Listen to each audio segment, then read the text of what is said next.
Bonjour à tous et bienvenue sur le podcast des établissements médico-sociaux. Je m'appelle Arnaud Chevalier et après avoir été directeur d'EHPAD pendant 8 ans, j'aide les établissements de santé à adopter les meilleures innovations pour simplifier et améliorer leur quotidien. J'ai créé ce podcast pour partager les belles expériences portées par des gens passionnés. Avant de commencer, si vous appréciez ce podcast, vous pouvez vous abonner pour ne rater aucun épisode et encore mieux, mettre une note 5 étoiles sur Apple Podcast et le partager à vos collègues. Sur ce, bon épisode. Bonjour à tous, aujourd'hui je discute avec Marie-Sophie Ferreira qui est la directrice stratégie et du pôle performance médico-sociale à l'ANAP et ensemble on va parler du dispositif qui est mis en place depuis plusieurs mois qui s'appelle PerfEHPAD qui sert à accompagner les établissements qui ont des difficultés financières pour, moi je résumerai ça en plan de retour à l'équilibre, mais vous allez nous l'expliquer mieux que ça. Juste avant, est-ce que vous pouvez vous présenter? Eh ben oui, bonjour Arnaud et merci pour cette invitation. Donc effectivement, je suis Marie-Sophie Ferreira, j'ai deux casquettes à la NAP, je pilote notre direction de la stratégie, mais là le sujet qui nous intéresse aujourd'hui, c'est que je dirige le pôle métier dédié au médico-social à la NAP. Au sein de ce pôle, on accompagne à la demande du coup de la CNSA et de la DGCS les grandes réformes du secteur sur le sujet EHPAD, domicile et personnes en situation de handicap. Et donc, le rôle de l'ANAP derrière, c'est de concrètement donner aux établissements gestionnaires, aux services sur le territoire, des outils et de l'appui concret opérationnel pour pouvoir concrètement aujourd'hui fonctionner dans le cadre de ces grandes réformes. Donc, on accompagne les grands sujets pour le secteur des EHPAD, GTSMS, CRT, si on parle bien vieillir aussi, c'est plus notre thème aujourd'hui. On accompagne la réforme, la fusion des services à domicile, des SAD, donc la fusion des SIAD et des SAD. Voilà, donc dans de l'outillage concret. Donc vraiment, ça, c'est notre versant sur l'outillage à la transformation de l'offre. Et à côté de ça, et donc c'est tout l'objet de PerfEHPAD, vu que c'est aussi un petit peu la marque de fabrique de la NAP historiquement, on est sur tous les sujets de bonne gestion interne et de performance interne. Et donc ça, c'est l'objet avec le dispositif PerfEHPAD dont on va parler aujourd'hui. Et concrètement, du coup, dans l'équipe, on est une quinzaine de personnes, tous issus du terrain. Donc, c'est que des directeurs ou des personnes voilà, qui travaillent au sein soit de gestionnaires, soit directement en établissement, soit à côté tutelle, dans des établissements de tout statut. Voilà, donc ça, c'est vraiment la valeur ajoutée de l'ANAP. On est une agence de conseil et d'expertise publique, mais voilà, on a le côté positif de consultants qui viennent regarder, apporter un regard extérieur, mais avec en plus la notion de pair à pair et d'apport de technicité de voilà, un collègue qui parle à un autre collègue et qui connaît ce que c'est que le fonctionnement opérationnel et les contraintes du terrain. Ok. Je me dis, il n'y a pas plus de sujets en cours en ce moment que habituellement. Parce que c'est vrai, quand on parle CRT, GTSM et tout ça, je me dis, en fait, là, ouais, c'est toujours comme ça. Peut-être que c'est toujours comme ça. En fait, on a toujours le sentiment d'être toujours dans le jus, puis quand on regarde dans le rétro, en fait, on fait plein de trucs. Mais est-ce que là, en ce moment, c'est pas un À, peu plus. à la NAP ou au global sur les politiques publiques? Alors, si on parle de politique publique, je dirais que c'est plus compliqué parce que j'aurais le sentiment de mon point de vue, de dire que les politiques, ça dépend en fait. Si on parle de grandes politiques, on les voit pas venir. Maintenant, c'est clair qu'il y a plein de changements et plein de trucs qui se mettent en place. Et c'est vrai que du coup, il y a les outils. Mais ouais, en fait, il y a quand même beaucoup, beaucoup de transformations en ce Ouais. moment. Bah, en tout cas, notamment sur le secteur, là, si je me centre un petit peu sur les sujets plutôt grand âge, en tout Ouais. cas, nous, on est très, très connectés. La DGCS et la CNSA nous interpellent vraiment et nous font agir vraiment en bras armés de leur politique. Mhm. Du coup, voilà, ce relais sur le terrain et être l'intermédiaire pour que le sujet prenne vraiment sur le terrain. Et ce qu'on constate, nous, depuis la NAP, c'est que pour le coup, effectivement, il y a beaucoup d'objets dont la puissance publique s'est saisie aujourd'hui et des objets qui permettent, bah là, pour le coup, d'envisager vraiment une transformation dans une logique assez systémique, quoi. On prend les différents objets et on essaye de pousser les choses tant à l'échelle du territoire, à l'échelle des différents statuts. En tout cas, nous, sur le sujet AG, on trouve que la politique publique, elle est assez cohérente aujourd'hui et que la NAP, on nous positionne à peu près au bon endroit. Si on parle effectivement réforme des SAD, GTSMS, Mhm. CRT notamment, sur ces trois grands objets, on pourrait parler d'autres sujets, mais voilà. Et donc, peut-être en complément aussi, ce que ça veut dire, c'est que on a, nous, la NAP, largement renforcé notre action en soutien au secteur médico-social depuis 2023 maintenant, dans le cadre de notre nouveau contrat d'objectifs et de performance, parce que c'était une demande des pouvoirs publics de nous voir et ben, à intervenir davantage sur le secteur médico-social. Et donc, c'est ça aussi qui traduit l'effet un peu inflationniste sur nos interventions sur le sujet. On a renforcé Ok. l'équipe et voilà, et on a renforcé nos échanges avec la DGCS et la CNSA. Et je complète parce que nos travaux, ils ne sont pas seulement issus euh, que de demandes voilà, des tutelles enfin, ou des directions d'administration centrale nationale. On intervient aussi en réponse aux demandes des fédérations du secteur et Hmm. en réponse aussi à des demandes qui peuvent nous remonter directement d'établissements. Donc, on fait aussi de l'appui d'établissements ou des agences régionales de santé également. Donc, voilà, on a aussi le côté où on prend le pouls du terrain parce on nous interpelle sur des demandes d'appui. Donc, c'est assez Ouais. complémentaire et ça nous fait avoir une vision assez complète et super intéressante du coup. Ouais. Non, ce qui est intéressant, c'est que du coup, c'est vraiment ce côté opérationnel. Et du coup, je rebondis sur le côté un peu politique. Le sentiment qui n'engage que moi, mais c'est que d'un point de vue politique, on n'a pas trop de lisibilité sur qui fait quoi, qui dirige et où on va. Par contre, c'est vrai que quand on regarde là, d'un point de vue de ce qui se passe, c'est vrai que les CRT, ils sont arrivés très vite avec un gros déploiement. En quelques années où vraiment il y a un maillage qui fonctionne bien, les groupements territoriaux, j'ai moins de recul là-dessus, mais c'est vrai que même la fusion SAD-SIAD, elle est en fait, elle est très rapide, même si c'est sur plusieurs années et tout Bah ça, oui, par c'est rapport aux des changements réformes, habituels. enfin, en tout cas, ouais. C'est une réforme extrêmement ambitieuse et pour le coup qui est suivie de près et pilotée de près par le ministère et en très bonne articulation avec la CNSA pour le coup sur ce sujet-là. Ok. Alors, avant de parler plus en détail de l'appui opérationnel et de Perfepad, qu'est-ce qui vous a amené à la NAP? Moi, Ouais, d'un point de alors moi, vue. je suis un petit peu une exception qui confirme la règle. Parce que moi, je suis issue du conseil à la base. Je suis pas issue directement d'établissement, donc j'ai accompagné énormément d'établissements. Mais du coup, en interne, même voilà, la grande majorité de nos professionnels sont des professionnels issus du terrain, mais on a quand même quelques petites exceptions qui sont issus du conseil pour se dire que eh ben voilà, à la NAP, on essaye d'avoir une philosophie tournée action, tournée projet. Et donc, en ce sens-là, on a quelques professionnels issus plutôt de cette culture-là. Et donc, j'intervenais moi déjà sur le même champ, mais du coup pour une entreprise privée, disons, donc sur le champ des politiques publiques de santé et du médico-social.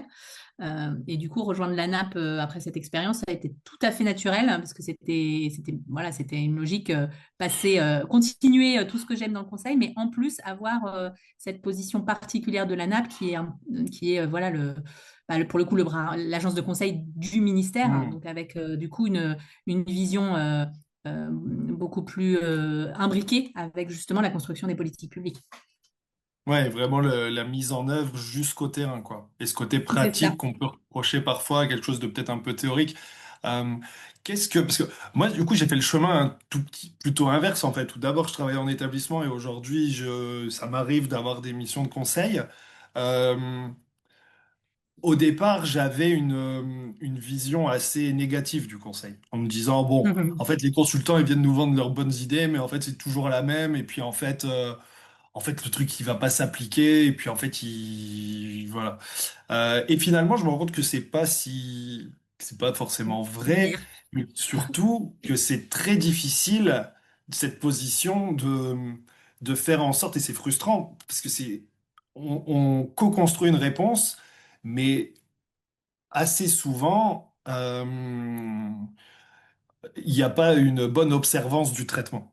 Ça veut dire que les gens ils disent OK, mais je vais le faire, et puis en fait, OK, on ne sait pas si vraiment ils veulent le faire ou pas, et puis en fait, à la fin, ils font pas, ou ils se trouvent des raisons. Comment les consultants ils font pour, euh, pour passer cet obstacle en fait, et faire en sorte de vraiment avancer les choses en vraiment faisant en sorte que le client qu'on pourrait appeler le patient en fait, qui est en difficulté et qui a besoin d'aide et comment on fait pour que vraiment il puisse prendre la mesure des choses et vraiment s'investir dans le sujet. Bah là, du coup, j'ai pu rencontrer cette frustration-là quand j'étais pour le coup du côté d'une structure privée. Là, je vais rebondir sur du coup l'ANAP en tant qu'agence de conseil public et ce qui permet du coup côté ANAP de dépasser un peu cette difficulté-là. De un, c'est d'arriver sur, même si on est sur des sujets difficiles, d'arriver toujours dans un terrain où on est attendu, où on nous demande, où la direction est partie prenante et où même quand c'est l'ARS qui nous demande d'intervenir pour un établissement, qu'on n'intervienne jamais sans que si l'établissement n'est pas d'accord, on ne va pas intervenir. Mhm. Ok. Voilà, donc c'est toujours arriver en terrain où on sait qu'on va être écouté et où même si on va dire des choses difficiles et parce que le principe d'action de la NAP, c'est aussi l'honnêteté intellectuelle, donc c'est l'analyse, la technicité et l'honnêteté intellectuelle. Donc c'est de se dire qu'on a un relais et qu'on est quand même attendu, même si on a des messages difficiles à dire. Donc ça, c'est le premier point, donc pour se dire qu'après, ça sera plus facilement appropriable. Le deuxième point, c'est le pair à pair. Donc là, c'est un des axes qui vraiment fait la différence avec Mhm. un cabinet de conseil traditionnel. C'est le côté expertise, terrain, pair à pair. Ça, clairement, bah, on arrive en fait, nous, en intervention, justement, on n'a pas ce préjugé de « Ouh là là, c'est des consultants, ils vont pas bien faire leur travail ou ils vont m'apprendre la vie » ou voilà. Là, on arrive en terrain où déjà on est légitime d'office parce que voilà, on est du sérail, on connaît la réalité du terrain et voilà. Donc ça, c'est un deuxième argument qui est vraiment très puissant au-delà de la technicité, de Mhm. l'opérationnalité que les experts vont pouvoir nous apporter. Et le troisième point, c'est qu'on va toujours nous intervenir, on ne va jamais faire à la place d'eux, ça c'est exactement la même chose dans le conseil, c'est on va toujours s'appuyer sur un dirigeant ou un cadre ou autre pour derrière, on formule des préconisations, mais derrière ça doit être mis en œuvre et approprié par quelqu'un qui le fera in fine. Donc on ne va pas non Mhm. plus intervenir dans des espaces où il y a par exemple un fauteuil vide à la direction temporaire. On va attendre qu'il y ait Mhm. une direction qui soit mise. Voilà, on n'intervient pas quand il y a au moment de mise sous administration provisoire ou autre. Voilà, on attend qu'il y ait quelqu'un qui pourra travailler avec nous et lui mettre en œuvre concrètement au sein de sa boutique les travaux qu'on Ouais. préconise. Même si on le fait main dans la main, voilà. L'idée, c'est vraiment de recueillir l'adhésion de l'établissement et des personnes qui doivent mener le changement, pour que vraiment ils puissent ensuite être acteurs de ce qu'on veut mettre en place. Oui, voilà, c'est ça. Donc, en fait, les trois éléments pour nous, pour garantir voilà, l'adhésion sur nos conclusions, bah, c'est de s'appuyer sur cette logique de pair à pair, d'intervenir dans des endroits où on est attendu. Et puis, le troisième point, c'est d'avoir quelqu'un en relais, quelqu'un ou une équipe ou voilà, qui pourra s'approprier nos plans d'action. Ouais, ok, c'est clair.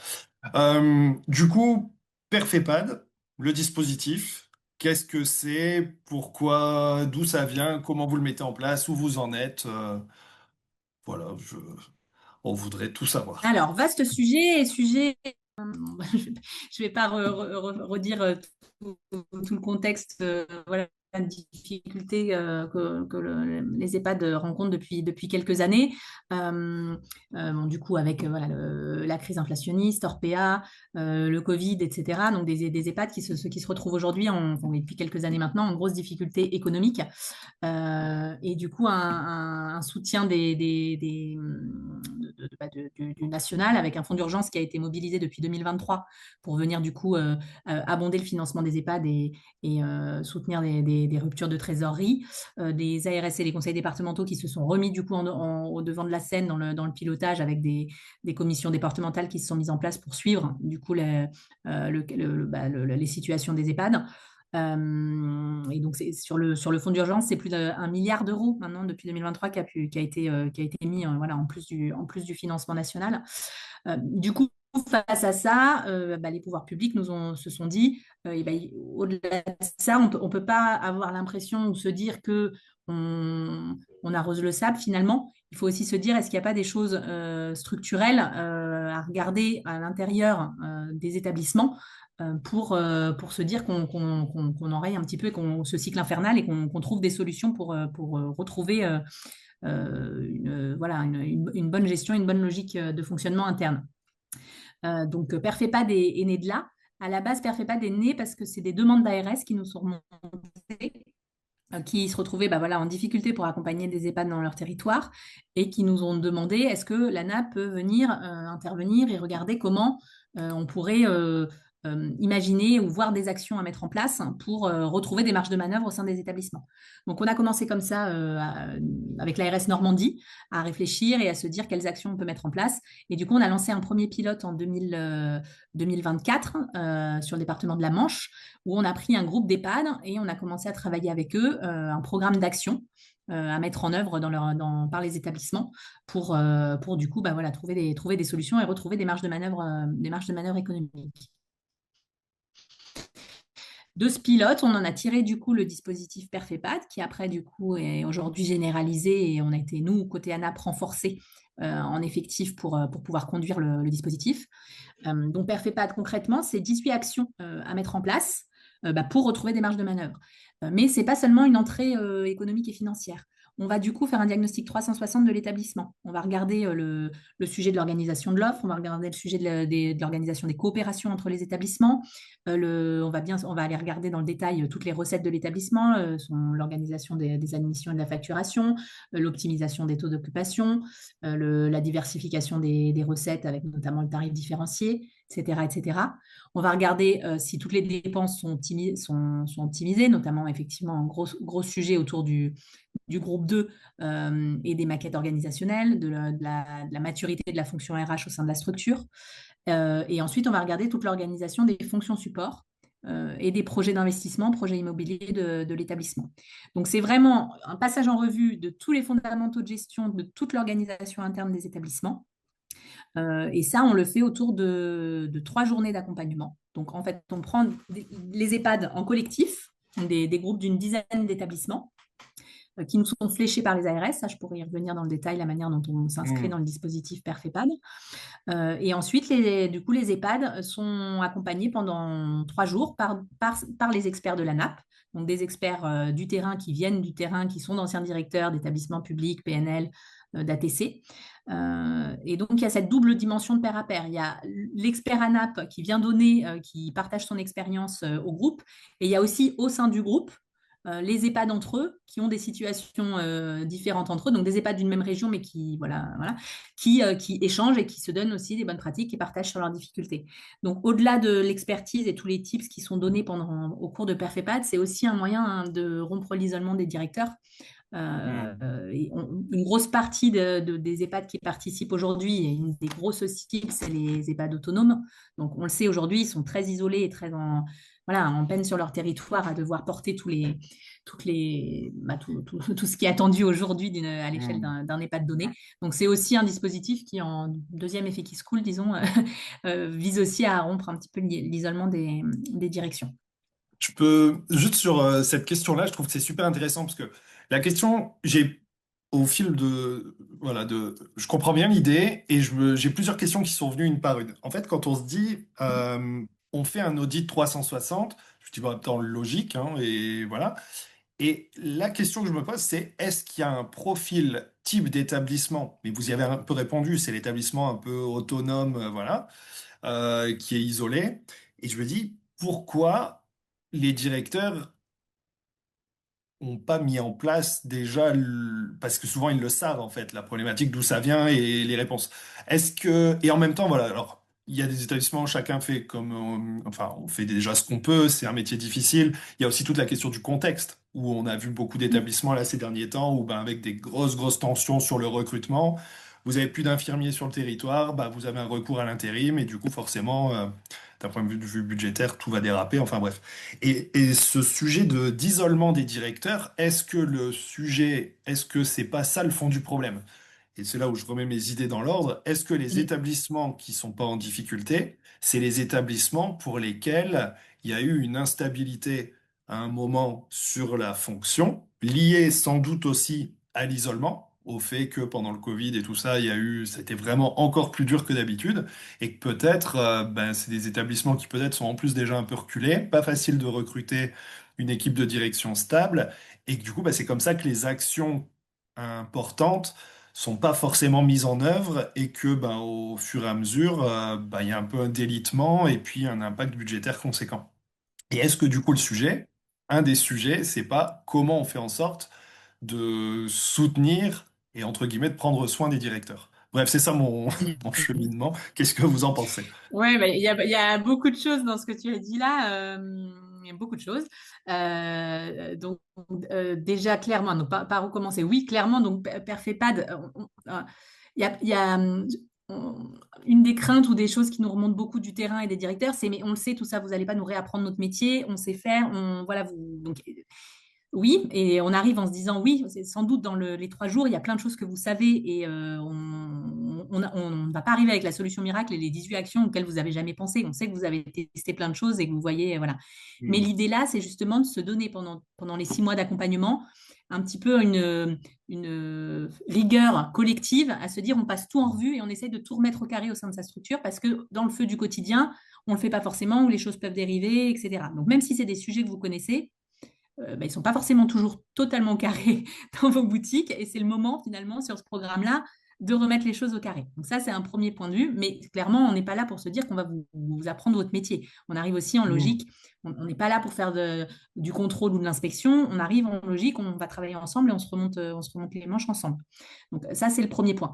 Et sur le point de l'isolement voilà, de prendre soin des directeurs. Donc, clairement, c'est aussi un dispositif où on se dit, on vient effectivement les outiller et être là avec eux et voilà, leur faire gagner du temps et leur dire dans quel sens le prendre, dans une logique de oui, on a envie de prendre soin de ces directeurs on sait que c'est difficile pour eux au quotidien. Donc, clairement, et c'est dans cet état d'esprit qu'on intervient à la nappe toujours.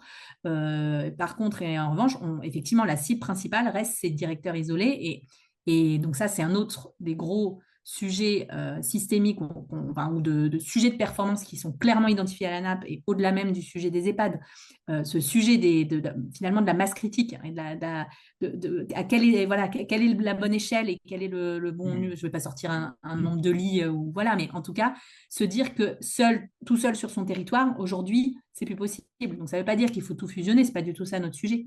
Mais du coup, en ce sens-là, le GTSMS est une super réponse pour la partie qui concerne aujourd'hui en obligation les EHPAD publics autonomes. Donc, c'est se Hmm. dire, voilà, ces EHPAD publics autonomes qui restent tout seuls sur leur territoire, et ben demain, la réponse qui est apportée par les pouvoirs publics et qui, pour nous, est une réponse voilà, qui va faire système sur ce volet-là, c'est de se dire qu'on peut fonctionner en GTSMS pour mutualiser certaines des fonctions qui seraient des fonctions qui chez un gros gestionnaire, voilà, sont mises au siège et sont mutualisées entre tous les établissements. Donc Ouais, j'ai bien sûr. répondu sur plusieurs aspects, Non, mais non, si ça. voilà, clairement, on est convaincu à la NAC. Une des réponses, une des réponses au problème aujourd'hui, c'est d'être à la bonne masse critique enfin, en tout cas, c'est la mutualisation et la coopération.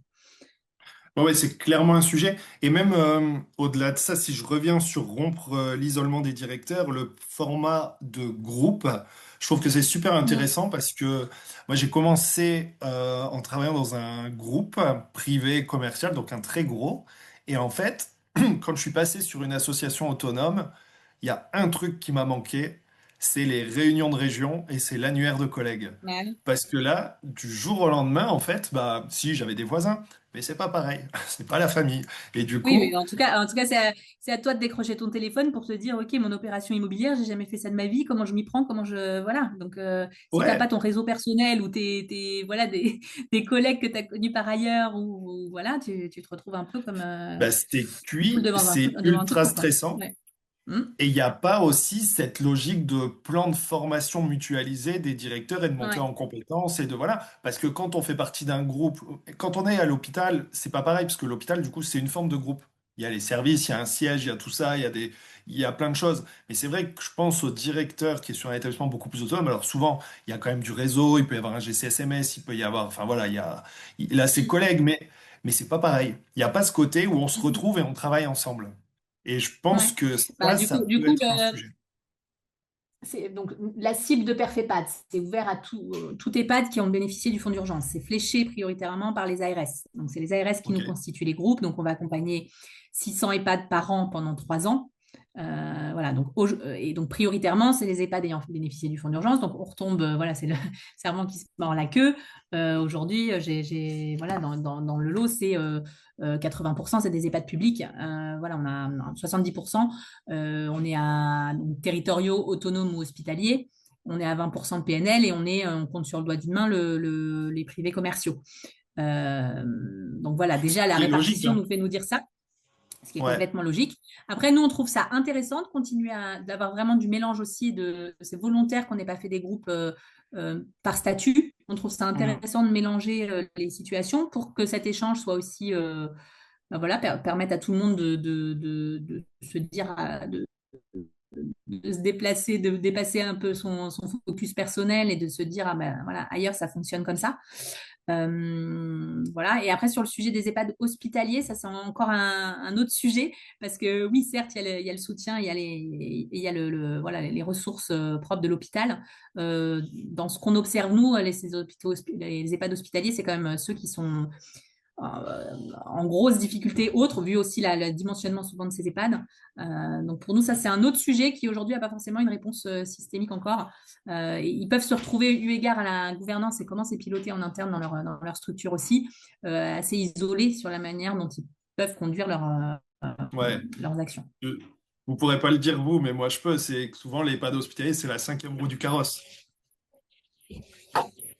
Tout le monde s'en fout un On ne peu le par dira rapport pas, au mais reste des je vous services. laisse C'est le dire. mon, c'est mon. Peut-être que je Bah, me trompe sûrement, hein, mais et on entend pourquoi enfin, voilà, on ouais, comprend aussi voilà, à côté de ce que le directeur d'établissement a géré, voilà, il a beaucoup plus dans l'hôpital. d'enjeux Donc, et voilà. beaucoup plus de Mm. sujets. Et puis ça revient aussi à la question du public et des territoriaux.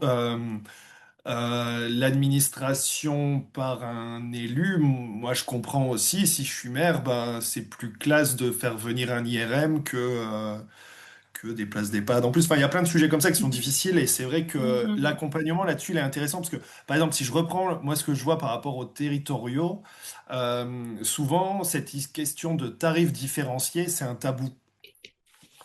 mm. Ouais. Parce que politiquement, c'est chaud de dire qu'on n'est plus habilité à l'aide sociale et qu'on peut plus, enfin voilà, qu'on augmente les tarifs. Alors qu'aujourd'hui, si on le fait pas, par rapport aux tarifs fixés de l'aide sociale, et on comprend les départements qui doivent lui mettre un plancher assez bas, euh, bah du coup, en fait, ça marche plus. Et enfin, l'équilibre budgétaire, il est très très compliqué. Et parfois, simplement Mm, mm. différencier, enfin, moduler un peu les tarifs, ça peut permettre de redonner de l'oxygène, de redonner de la capacité d'investissement, de remettre du rythme, et tout va mieux. Et c'est vrai que c'est le genre d'outils qui parfois peuvent être bloqués peut-être d'un point de vue un peu, comment dire, politique ou philosophique ou voilà, par principe en Ouais. fait. De ce qu'on observe, nous, parce que pour le coup, on a été des grands promoteurs aussi de cette mesure au moment où, enfin, avant qu'elle soit Hmm. du coup indiquée dans le cadre de la loi Bien vieillir, il y a de moins en moins de réticence, on va dire. Voilà, ça. Et puis, du coup, via Perfepad, on est aussi en explicitation auprès des. En tout cas, les gestionnaires qu'on croise, ils ont tous envie de s'en saisir. Et après, du côté des conseils départementaux, on va faire un travail l'année prochaine justement d'essayer d'objectiver et de se dire qu'on fait d'une manière ou d'une autre, on essaye de monitorer, de voir comment les conseils départementaux s'en Hmm. sont saisis et comment ça se met en place concrètement là. Donc, Ouais. ça bouge et on sent nous dans les remontées qui sont faites, là où il y avait beaucoup de craintes au départ, les territoires s'en saisissent quand même, s'en saisissent. Ouais. Et Bah, il y a, les effets pervers ou les effets d'aubaine qu'on peut imaginer. Donc là, on est vigilant à voir ce qui va concrètement comment ça va se mettre en place sur effectivement les plaçabilités ou sur voilà.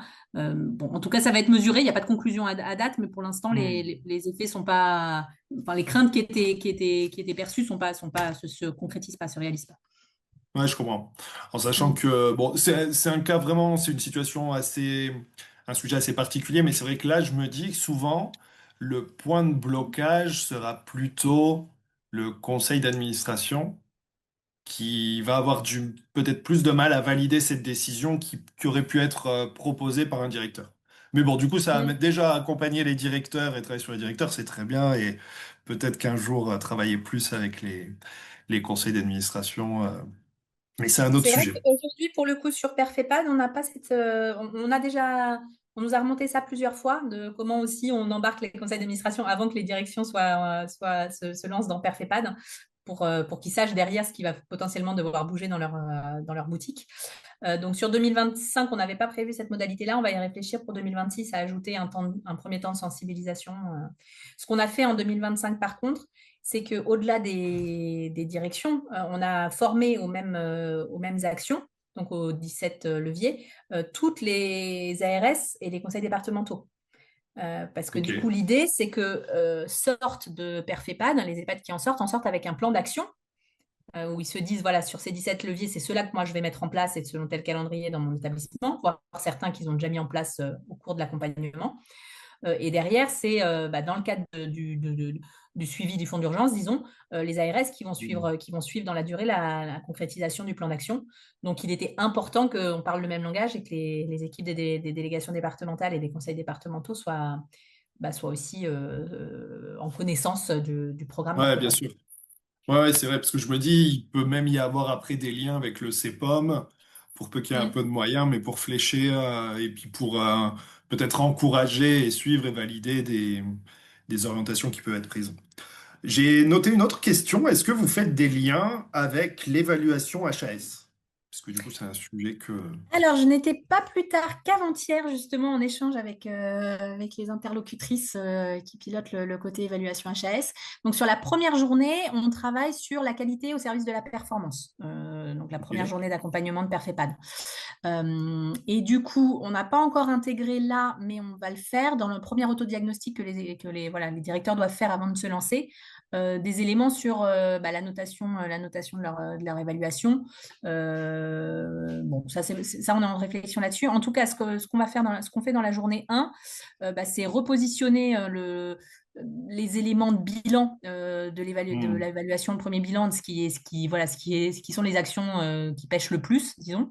Il y a ce Hmm. point-là et il y a sensibiliser du coup, revenir sur les sujets prioritaires et qui pour nous ont un impact en termes de performance. Donc là, notamment la déclaration des événements indésirables, le Ouais. sujet de la détection des risques.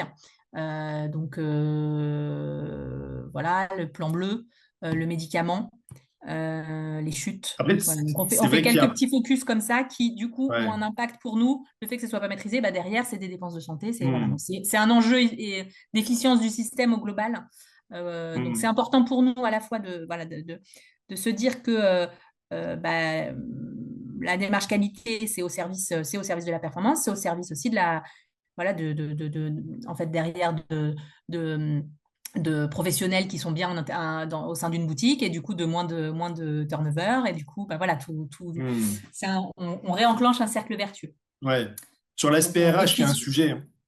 Après, je dirais que c'est quand même plutôt très complémentaire parce que l'évaluation, elle porte surtout sur les droits des personnes, sur une dynamique d'amélioration continue. Donc, c'est beau. Il n'y a pas de réel facteur économique dans l'évaluation HS. Même si après, Ah, il y c'est a pour plein ça de que nous, choses qui doivent y on être. prend les Ouais, leviers qui ont, in fine, un impact ouais, économique, qui sont le sujet des chutes qui peuvent avoir un impact économique, le sujet ouais. du circuit des médicaments, etc. Et puis surtout le sujet d'une politique qualité, c'est aussi une politique d'attractivité in fine, quoi. Donc c'est vraiment Ouais.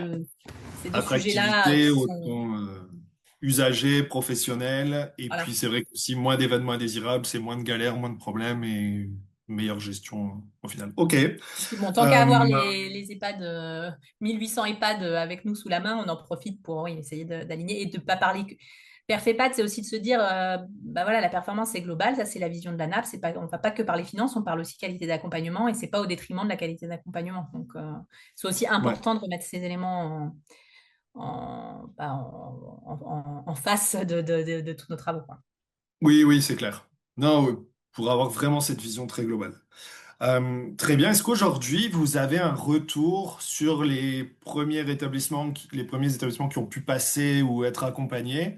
Est-ce que vous avez ouais, un peu le bilan, les stats? Est-ce que la majorité reviennent? Est-ce qu'il y a du déclic? Est-ce que ça prend plus de temps? En fait, c'est quoi les Alors résultats? là, du coup, on a lancé le dispositif, la généralisation au printemps dernier. Depuis le printemps, on a d'abord commencé par tous les séminaires ARS, conseils départementaux. Donc finalement, les groupes Ok. d'EHPAD se lancent là que depuis 2-3 mois. Donc là, on n'a pas encore abouti aux troisième journée et la quatrième journée, qui est une journée de bilan où les établissements qui est elle en Hmm. distanciel, où les établissements présentent leur plan d'action. Donc le retour détaillé sur comment ils s'en sont saisis et les effets sur le fonctionnement de leur boutique, ça, on sera en capacité de le faire que courant 2026. Et d'ailleurs, pour Ok. ça, on a une évaluation qui est embarquée, Et donc, du coup, on regarde. Donc, je vous ai dit qu'il y a un autodiagnostic qui est fait en début et en fin. Donc là, on va pouvoir voir comment ils ont progressé sur les différents items. Et on regarde aussi, du coup, on analyse les ERRD avant Perfepad et on regardera a posteriori un an Hmm. plus tard le RRD. Donc, il y a une évaluation concrète des effets qui est mise en place. Mais ça, les résultats consolidés, disons, on pourra les donner que 2026 pour ceux qui auront bénéficié de l'appui là en 2025. Et par contre, on monitore au fil de l'eau la satisfaction des participants à chaque Mhm. journée. Bon, clairement, c'est pas une satisfaction aussi haute que sur d'autres dispositifs ANAP, mais on comprend pourquoi. On n'est pas dans un appui qui fait Ouais, plaisir. Quand on est dans Perfepad, c'est que notre situation elle va pas bien, c'est que ouais. voilà, et Donc donc il y du a un coup, problème au départ. forcément, voilà, donc forcément, faut pas se dire que c'est pas utile si on a une satisfaction autour de 7,5 sur 10 au final. Mais pour nous, c'est des notes inférieures à ce qu'on a d'habitude. Mais voilà, on n'est pas Hmm. surpris, c'est logique. Et en tout cas, pour l'instant, en termes de participation, c'est un peu aussi un contrat de départ. C'est les ARS qui flèchent les établissements et qui sont invités. Donc là, pour le coup, la participation ne devrait pas décliner. Les établissements, voilà, on comprend aussi que C'est c'est un plutôt engagement prescrit. fort là, sur les six Ouais, mois. Voilà, c'est pas, ouais. on n'est pas dans Il y a une l'obligation, petite- mais on est quand même, voilà. Bah, disons que si on le fait pas, c'est vrai que ça peut être un peu mal vu. Voilà, et alors là, je reboucle avec notre discussion d'avant. Nous, tout notre enjeu, c'est de se dire qu'on crée la confiance et cet espace de confiance avec les établissements, parce que pour que ça fonctionne derrière et qu'ils aient envie de mettre les choses en œuvre, et puis même qu'on soit dans un échange constructif où il y a du Hmm. débat et on va plus loin que juste leur présenter leurs actions, mais on leur donne, voilà, en échange, on personnalise, disons, l'accompagnement dans chacun des groupes, bah, ça nécessite que les établissements, voilà, aient envie d'y être, quoi. Ouais, bien sûr. Enfin, qu'on crée la confiance et qu'on crée l'envie de travailler ensemble, quoi. Ok, très bien. Euh, qu'est-ce qu'on pourrait, comment, alors, du coup, c'est un peu orienté par les ARS. Comment on fait pour, si un établissement veut rejoindre le dispositif? Est-ce qu'il peut le faire de Euh, son plein gré, vous oui, appeler, ou alors il y est-ce que... a plusieurs réponses là-dessus. Déjà, bah, il y a une vague donc là qui est en cours avec 620 EHPAD cette année. S'il a très envie, il peut du coup taper à la porte de son ARS et se dire l'année prochaine, je voudrais en être. Et donc nous, des établissements qui ont envie d'en être, au-delà du fait qu'ils soient fléchés par les ARS, on n'est pas opposé à créer des groupes ad hoc. On va en faire un ou deux cette année. Voilà, des gestionnaires qui nous ont sollicités, qui ont très envie d'en être, qui ont une situation difficile pour autant qu'ils ne sont pas ceux en pire situation. Du coup, ils n'ont pas forcément été fléchés par leur ARS. Donc là, on ne va pas pouvoir en faire accompagner tous les EHPAD de France, mais ponctuellement, on peut accompagner à l'échelle de gestionnaires qui nous constituent un groupe donné. Hmm. Voilà. La limite à cet exercice, c'est qu'on perd la logique de échange avec des personnes qui ne sont pas de son monde, de son propre monde, quand c'est à l'échelle d'un même gestionnaire. Donc, Hmm. bon, on étudie les propositions et les demandes au cas par cas. Donc ça, c'est un premier niveau de réponse. Et l'année prochaine, du coup, bon, là, on lance le dispositif, on est dans la première grosse vague de 60 groupes. Donc cette année, on reste là-dessus et on se concentre là-dessus. L'année prochaine, du coup, il y aura encore ce format collectif, mais on vise aussi d'élargir et de se dire que bah, plus largement que ceux qui bénéficient de Perfepad pourront profiter des outils et de la démarche. Donc, on est Hmm. en réflexion là sur des cycles de webinaires à organiser, de la production, du guide, etc., pour donner à voir au plus grand nombre. Et en ouverture aussi pour l'année prochaine, peut-être, c'est qu'au-delà des EHPAD, bah là, il y a les établissements handicap qui sont aussi, mine de rien, en début de décrochage, les SIAD aussi qui sont en difficulté, enfin, ou les futurs SAD. Donc, on est aussi en réflexion là pour courant 2026, voir comment on décline cette même philosophie d'action pour le handicap et le domicile. Voilà. Ouais, je comprends. D'autant Mm. que là encore, ce qui est intéressant, c'est la prévention et tant qu'à C'est ça. faire, oui, intervenir avant qu'on soit dans le rouge, c'est pas mal, quoi. Exactement. Sur les EHPAD, on est arrivé un peu tard, mais là, du coup, Ouais, c'est bien la demande et on construit ça aussi avec la DGCS. La DGCS nous dit que là, voilà, on voit que les signaux commencent à être un peu moins ouverts côté handicap. Donc, du coup, l'idée, c'est de ouais. prendre les devants et d'être plus dans une logique préventive. Et en même temps, comment on fait pour détecter celui qui est en difficulté? Est-ce qu'il va se signaler? C'est moins évident que quand il y a le feu, quoi. Mm. Ça aussi la Tout à difficulté. fait, tout à fait. Après, du coup, sur Perfepad, on veut vraiment aussi se dire, je reviens sur cette notion de bienveillance, mais notre message, enfin, le message, c'est de se dire qu'on est, voilà, c'est pas une inspection, c'est pas un dispositif de contrôle, donc c'est vraiment un moment d'appui, d'accompagnement qui est proposé gratuitement pour la puissance publique. Là, la puissance publique, face à la situation, bah, du coup, elle propose Mm. une action nationale d'outillage et d'appui aux établissements. Donc, euh, voilà, on a envie de se dire, Banco, profitez-en, quoi. C'est le Ouais, moment ouais, c'est clair. ouais. Bah oui, c'est une belle opportunité. Et puis, il y a ce côté aussi, je pense aussi très sérieux. Le côté Mm. ANAP, entre pairs, cadré, validé par l'ARS, forcément, vous avez quelque chose de robuste. Très bien. Il me reste une question, mais on va voir si je peux avoir une réponse. C'est quoi le prochain dispositif? C'est quoi le prochain outil? C'est quoi la prochaine réforme? C'est quoi le prochain grand dispositif qui va concerner les établissements et comment ils peuvent se préparer? Les établissements, bah là, notre gros sujet, et là je sors un peu du champ personnes âgées, si on va un petit peu sur le champ handicap, je crois que ça intéresse aussi vos auditeurs. Ouais. Donc là, on va sortir le 8 décembre précisément un guide sur l'offre de services coordonnés, comment aller sur l'offre de services coordonnés pour du coup les établissements personnes en situation de handicap. Donc on a une web conférence qui va être diffusée le 8 décembre sur ce fonctionnement, sur une logique de fonctionnement plateforme pour le coup tant dans les établissements PA que PH. Et Hmm. derrière accompagné d'un guide pour le coup pour accompagner et se transformer en offre de services coordonnés pour les établissements PH. Donc voilà, le gros sujet un petit peu plus prospectif, un peu plus lointain là pour nous, c'est ça, c'est la dynamique plateforme, la dynamique de réseau et la dynamique offre de service qui fonctionne tant côté PA que PH. Bah, les CRT, c'est déjà voilà, un prémisse Hmm. côté PA. Les plateformes de service côté PH, on est un autre, les dispositifs intégrés. Donc, c'est comment voilà, on maille le territoire et on recompose l'offre dans ces logiques-là à l'échelle des gestionnaires. Avec, si je comprends bien, une évolution aussi au niveau des MDPH, parce que du coup, on oriente moins vers un établissement, mais plus Mais un vers dispositif.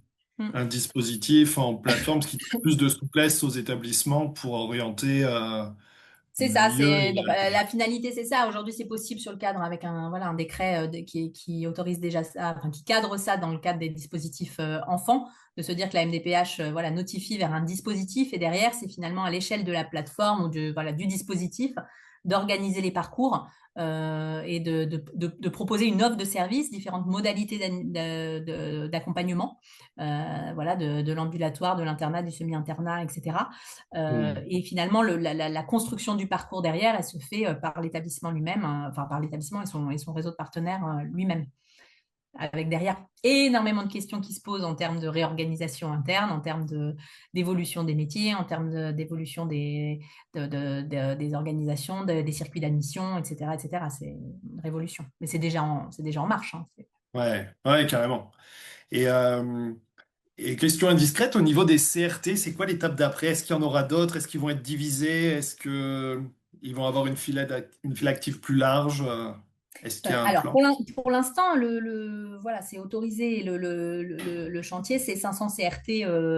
J'ai plus la date butoir en tête, mais voilà, à horizon 2026 ou 2027, j'ai peur de dire Mhm. une limite. Mais en tout cas, c'est 500 autorisés. Là, pour le coup, il n'y a pas de sujet d'en rajouter d'autres ou pas. En revanche, donc nous, côté CRT, on a deux actions. On anime une communauté de pratique avec plus de 80% des CRT qui sont aujourd'hui labellisés, qui participent à cette communauté de pratique. Et donc, c'est une des expertes de l'équipe qui anime cette communauté de pratique, qui vise à venir les outiller, aider les nouveaux à monter plus rapidement en charge en bénéficiant de l'expertise des autres. On a tout un guide pratique et énormément d'outillage sur toutes les étapes de constitution de son CRT qui sont disponibles sur notre site internet. Donc ça, c'est un des leviers là aujourd'hui, accompagner la montée en charge des CRT. Et en parallèle, l'année prochaine, on va conduire une évaluation un premier bilan sur la base de cette capitalisation de tout ce qu'on voit, nous, du coup, du fonctionnement des CRT, une évaluation du coup, du fonctionnement opérationnel des CRT en vue d'une nouvelle version du cahier des charges. Donc effectivement, l'idée, ce sera potentiellement de réinterroger en fonction ces sujets de fil actif, ces sujets de mission qu'on inclut dans le volet 1 et dans le volet 2, dans le volet 1, l'assise territoriale du CRT, son articulation avec les DAC ou avec les SAD. Voilà, le CRT a été pensé à un moment où les SAD aussi n'étaient pas aussi matures, où l'avancée de la réforme des SAD n'était pas aussi poussée. Voilà, donc il y a des choses à réinterroger. Et pour le coup, il n'y a pas de réponse préétablie. Ok, super. Bah, merci pour toutes ces réponses, en tout cas. C'était super intéressant. Et puis bah, j'espère qu'on pourra rediscuter du résultat et puis de tous les autres sujets. Et ben avec plaisir. Merci d'avoir écouté l'épisode jusqu'au bout, j'espère que le sujet vous a plu et qu'il vous inspirera. Pour m'aider à faire connaître le podcast, abonnez-vous sur votre plateforme d'écoute préférée ou notez-le et partagez-le sur vos réseaux sociaux. N'hésitez pas à me contacter sur LinkedIn pour toute remarque ou proposition de sujet. Bonne journée et à bientôt sur le podcast des établissements médico-sociaux.